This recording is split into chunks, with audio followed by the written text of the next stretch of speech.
Well, I really appreciate everybody taking some time to come to this webinar and learn a little bit about solar for auto dealerships. Again, please feel free to ask questions. I really want to make sure that it's worthwhile for you all.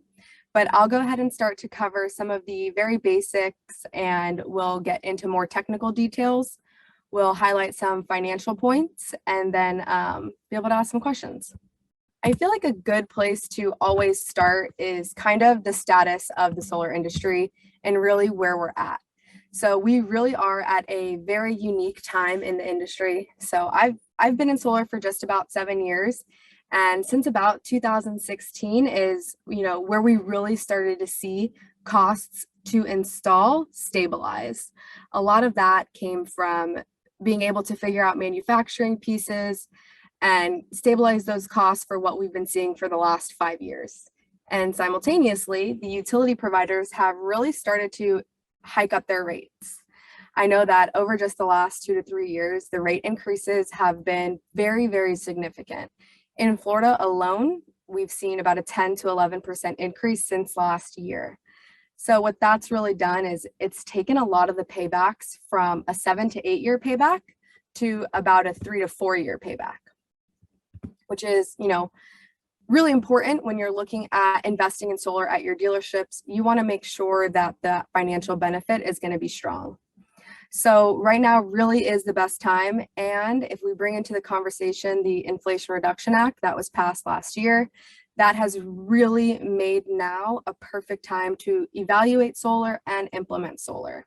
A lot of what I see when we're working with different companies on evaluating the feasibility of solar at every dealership that you have, what we see a lot is you've got the large auto groups that have been able to deploy a lot of solar. And the reason why those larger entities have been able to do so is they've been working on it for just about a decade. So they've been able to build out full teams that can tackle the evaluation of projects, look at the different options that you have, power purchase agreements, operating leases, buying RECs, just all these different avenues. And so when I think about other auto groups, if you have 5 locations or 10 locations or even 50 locations, a lot of the reasons why I see those projects not really taking off and getting completed is really the evaluation time is a big piece. I'm seeing groups looking for 14 months at which dealerships make sense and how to get the project done.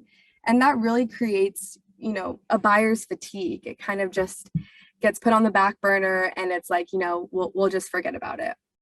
So when we're talking to groups, we want to make sure that you have the right information. You've got the people in your organization, the right people in your organization involved in the conversation. A lot of the times that means you want to get your CFO involved. You want to make sure your maybe COO is involved, who is going to look at the construction aspects, who's going to analyze the financial return so that you can make sure your project gets past agreements and to installation. So a little bit more on why right now is the best time to be evaluating this is last year, the Inflation Reduction Act pumped about $350 billion into advancing renewable energy. That's been the largest stimulus package we've seen, and it's really done a few things that I'll kind of explain here. So it's taken that base tax credit. So that is guaranteed for all solar projects that are done on your dealerships. You are going to get a 30% tax credit baseline. Then what they've done is they've added the opportunity to get 10% increment adders to that tax credit. And that is, first, you've got a 10% adder if the dealership lies in what's called a low moderate income area. So if you can identify that your dealership is there, then you'll get an additional 10%. Another 10% is available for properties that are in what's called an energy community, or where a retired coal plant has been. Another 10% there. So now you're looking at a 50% tax credit. The last 10% adder is what's called a adder for domestic content. And really what that means is that's the Inflation Reduction Act pumping money into making sure that the material is going to come from the United States. that piece specifically, we're still waiting on guidance from the Treasury for exactly what that 10% means and how you qualify. For example, does that mean that the project needs to be 80% material coming from domestic content, or 50%, or 100%? But overall, you could be looking at a full 60% tax credit on the cost of a solar installation. The other huge piece that generates a ton of savings is the depreciation side. So the solar asset can qualify under two different types of depreciation models. You're going to have your bonus depreciation, which is right now, if a project is installed in 2023, you are looking at 80% of the value of the depreciable basis to be taken in the first year. And then the other 20% can be taken over any standard 5-year straight line depreciation, or however your dealership is typically doing it. With all of these incentives, it is really making the returns extremely attractive for auto groups. You're looking at between 60 and 70% of the entire project being covered on average by these incentives. Another really big piece I wanted to make sure to mention that's not included on this slide that you're seeing is the REAP grant awards. So, and this is unique to auto groups in that they might be able to qualify for a REAP grant. A REAP grant can be up to 40% in grant award for the cost of the project. And I bring that up because just recently we worked with an auto group that they have about 8 locations, and since they are a small business, their locations were located in rural areas, and they were able to take advantage of that REAP grant award as well. So all of the incentives that are available, all of the awards, the depreciation savings make up a huge chunk of it, and that's not even getting into electric bill savings. So if we kind of reference that initial slide and the huge increase in utility costs, when you're able to install solar, you are drastically reducing your operating expenses, and that's going to generate a ton of savings as well. And specifically for the auto industry, the Inflation Reduction Act was the largest stimulus package to advance the electrification of the country as well. So what that's done is that's created about, I think it's 4 different opportunities for EVs to take advantage of tax incentives. And the biggest one for auto owners and for you all to consider is the infrastructure piece. So when you're looking at evaluating solar, a big thing you want to consider is while we're doing the electrical infrastructure upgrades to accommodate solar, if need be, how can we come in and make sure that we're setting your dealership up to be able to withstand the additional EV chargers that you're going to need?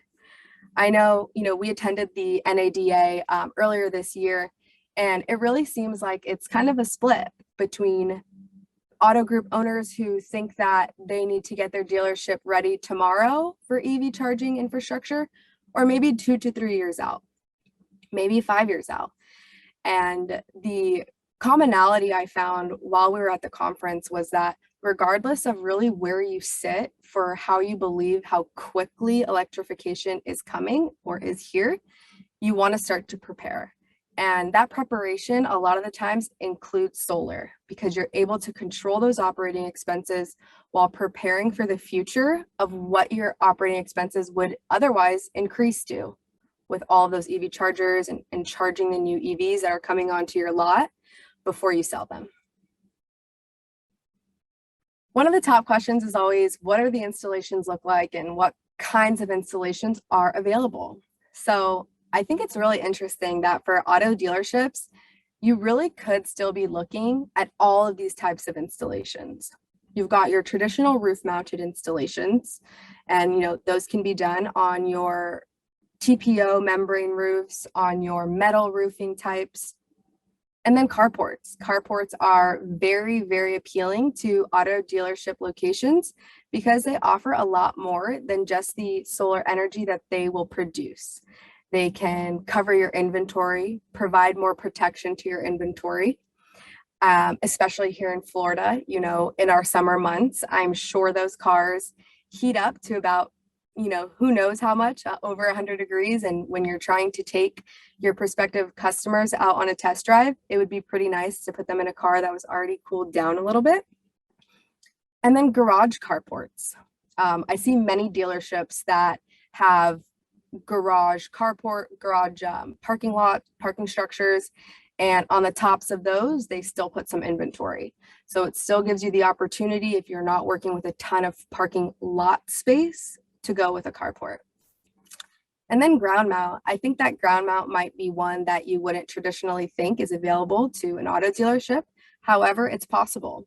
If you own any of the surrounding land around your dealership that's open and free for installation, that is certainly an option. We install there, we run conduit wire over to where your meter and electrical infrastructure is. And it's a pretty unique option for auto dealerships that I've seen in the last year. And similarly to the ground mount would be floating solar. So if you possibly own a, body of water next to your dealership or a retention pond, we can see about installing floating solar there as well. The installation type that I think gets the most questions and the most interest is the ballasted installation.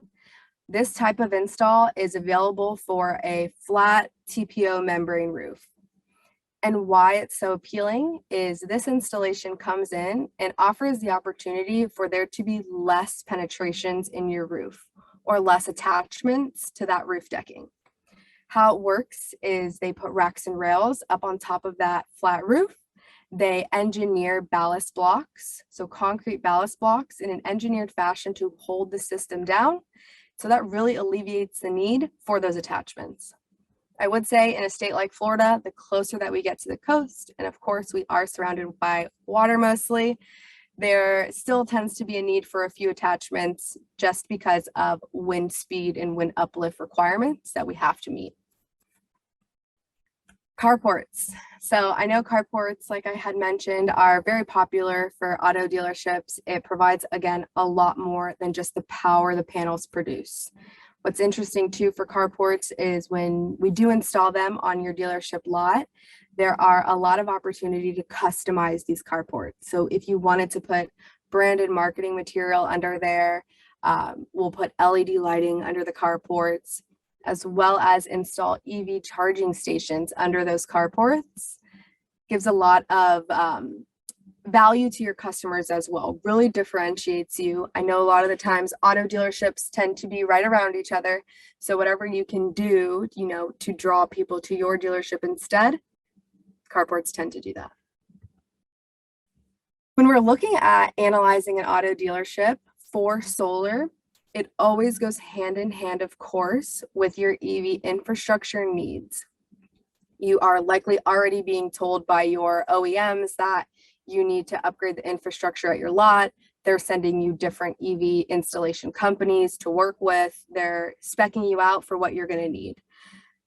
And when we've got that going along, the big question is, how much power is that going to increase my operating expenses? How much more energy am I going to need? This gives you a really rough idea of how we can make those assumptions. There are, of course, a lot of other questions that would need to be asked to properly make these assumptions, but this gives you a good idea. Gives you the idea of what the actual hardware and installation costs of an EV charger are, as well as how we can calculate how much more energy your dealership's going to need. And that could be based off of, are the OEMs sending you the vehicles with a 40% charge or a 50% charge? I think what I've been hearing is that it should be at a 50% charge that they deliver them to your lot. So how many of those EVs are you needing to charge to 100% to sell? And how many are you charging to take out on test drives? So even if the answer isn't you want to install 10, 15 EVs during the installation of your project, what we can do is value engineer your solar array so that it can make sure to take into consideration the additional energy you're going to need from those EV chargers. Another thing that is always a big topic when I'm talking to auto groups is energy storage. So whenever you're looking at investing in energy storage as well, you'll want to make sure that you're considering those reasons for the right reasons. Are you on a time of use rate schedule? Is it extremely valuable for you to be able to store your power and release it at times when your energy costs are higher. And during an evaluation process, we can work with you to gather the necessary documents to make sure we can take those things into consideration if you want to look into energy storage. I thought I'd include a case study to give you guys a view of a real life scenario. And this one is very unique in that there are two different types of installations going on. So you've got the showroom over to the left, and that's going to be your standard flat TPO membrane roof. And then you've got an extremely large service center, and that is a metal roof. So two different kinds of installations. This specific dealership wanted to prepare for the future of EV. They know that in the next 2 years, they're going to be installing more chargers and they're going to have a lot more electric vehicles on their lot. So they wanted to make sure to increase the amount of panels that they were able to install on the roofs to take that into consideration. And this one too, you know, having been in the industry for so long, it's funny that Florida is generally looked at as a state that doesn't have the strongest financial returns for a solar project. So seeing that this project has a 4.8-year payback is huge. It really shows you that even in a lower cost of power state like Florida, the time is now and solar projects are really making sense. And now we'll get a little bit into how do you evaluate. When you have a multitude of dealership locations and you've got different types of dealerships that you're working with in different areas of the country, you know, not just in Florida, or you've got some in North Florida and some in South Florida and Central Florida, and you want to really understand how do you evaluate something like this so that you can make sure you're making the most educated decision on how to deploy solar at your sites. Whenever you look at multiple locations, you really want to take a big picture approach. You want to make sure you're understanding the potential, and that means the financial potential, the energy potential at each location before you start to invest. The thing you can do when you've got all of these locations, and again, even if it's within Florida or if it's throughout the entire country, you want to make sure that you make yourself a roadmap for how you're going to get these things done. What we like to talk about a lot in here, and you can see this on this slide, is no two solar projects look the same. They don't look the same from here in Florida, of course, and how they look in California. California's cost of power is, I think, maybe three and a half times what it is here in Florida. So naturally, those economics are going to look worse. So when you have multiple locations, we can't emphasize enough, take big picture approach, make sure you evaluate all of your sites so that you can say, hey, these 10 locations have a 4-year payback and these other 10 have an 8-year payback. So maybe let's start with these 10 right now.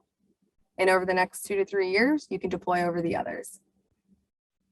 And what we're able to offer, I know I haven't spoken much about ESA, and I definitely wanted to make sure to provide you with information that would be relevant for your dealership and relevant to the overall solar industry. What we're able to do here at ESA is take that big picture approach. We are a solar development firm, so we really slow down to make sure that we're identifying all of your sites. So if you do have those 10, 20, 30 sites, well, we're going to put you through a multi-step due diligence to make sure that you are choosing the best sites to deploy solar at, and that we're reducing the risk for you entirely before you start to deploy. And in that first phase, we're able to look at all the locations that you have and let you know which ones have the highest tax incentives available to them, which ones have the highest cost of power, which ones have installations that just make more sense. Sometimes you might have a very small building and, you know, not a super high energy use at a single site. So maybe let's skip that one and move on to the other. This phase will really help us narrow down and decide which ones make the most sense for you to take into a next phase, which would be an investigation phase. That's where we're really going to get out on site. We're going to look at the dealership. We're going to survey the roof, survey the electrical infrastructure that you already have going on, see what might need to be done to accommodate solar and EVs in the future. speak with your CPA or your CFO, whoever we need to confirm any savings with on the depreciation side or the tax incentive side, and give you a very firm construction budget that you could take to a contract, you could take to a lender, and we could begin a project. So now we're at the end, frequently asked questions. If there are any questions, feel free to put them in the chat. Otherwise, I'm going to cover these 5 questions that I generally get. The first question, of course, is always going to be, what's the cost and what's my financial return? Kind of like how we said, no two sides are the same. So it's really hard to ballpark that answer in just a casual conversation. However, I know that being able to grasp the cost really helps. So generally, this is going to be a big range, but projects are anywhere from $500,000 to $1.5 million. Just depends on how large your dealership is, how much room you're willing to work with, you have to work with on the rooftop, and how much power we're trying to offset. Returns look like right now we're seeing an average 5.2 year return. Very, very strong. Of course, there are some that are 6.5 years, and I've even seen some in Florida as low as 3 years. And actually, we just saw one recently that was at 1.1 years, and that was due to being able to take advantage of all of the incentives and all of the awards available. Which location should I start with? I know we just talked a little bit about that, but that is a very, very common question. And the answer to that really is to take your time to learn about each location that you have and make sure you're making the best decision for the financial return for where you start. Build a roadmap, see how you're going to get all of these projects done, and incorporate that roadmap with EV charging so that you can do all those things simultaneously and take the most advantage of tax credits that are available right now. How will this support additional EV? We will always be able to take into consideration how many EV chargers you plan to have. We can estimate the energy that will be needed and value engineer the system to take that into consideration. There's a whole other topic we can talk about with utility providers and net metering and whatnot, but again, it can support additional EV, and we can certainly pick up any of those questions after we finish with these frequently asked or at a different time. How will my roof integrity be impacted? I think this might be the #1 question. And really, the best thing I can tell you is what we do is we work directly with your roof manufacturer to make sure we do not void any warranties. The last thing we want to do is hinder the integrity of your roof. As well as we work with a certified roofer to come behind us. And if there are needs for any attachments, so penetrations into your roof decking, we make sure that they are sealed, waterproof, and warranted by a certified roofer who we work directly with. The last thing anybody wants for a roof concern is for people to be pointing fingers and he said, she said, so we make sure we take care of all of that on the front end so that doesn't happen for you. And then how long will it take to install? The entire process of getting a project done from start to finish is about 6 to 8 months. That's starting at you've signed an agreement and we are ready to go. What those steps look like is the very first thing that we'll do is we'll complete engineering. So you will be involved in that process. There will be a 30, 60, 90 set for engineering, and then we'll be able to submit for permitting. Permitting, of course, is where that time period can get a little lengthy depending on how long those permits are taking. And that, of course, depends on the city or county, which we don't always have the most control over. However, we have worked with numerous city and counties across the country, so we have a good idea generally on how long they're going to take. And then we're able to commence construction. So depending on how large the project is, will depend on how long we are physically on site. And especially for a dealership, I think it's really important to note that we take into consideration that your dealerships are open a lot. So we want to make sure we don't hinder your business, get in the way of any customers. So we make sure to take all of that and get everything up on the roof as quick as we can so we're off the parking lot. And we just got a question. How do you go about evaluating which sites are the best fit for solar? We have multiple sites in Florida, New York, and Georgia. That's a great question. So how we would go about something like that is we would first pull all of those addresses, right? We want to see exactly where those are located. We would look at some key factors like what's the cost of power in those states? What's the cost of power from the utility provider that the dealership subscribes to? Which of those properties has the highest tax incentive? Is it going to get a 30% tax credit, a 40% tax credit, or maybe a 50% tax credit?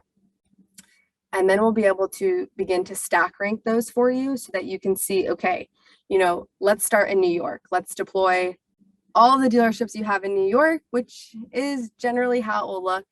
New York is a very advantageous state to deploy solar in. And then we'll go to Florida. Kind of like I mentioned at the beginning, Florida has really in the last 2 years become an amazing candidate for solar projects to make a lot of financial sense. So we would take, again, that big picture approach. We would look at all the sites, we would stack rank them. We would give you a roadmap on, hey, do you want to install this many this year?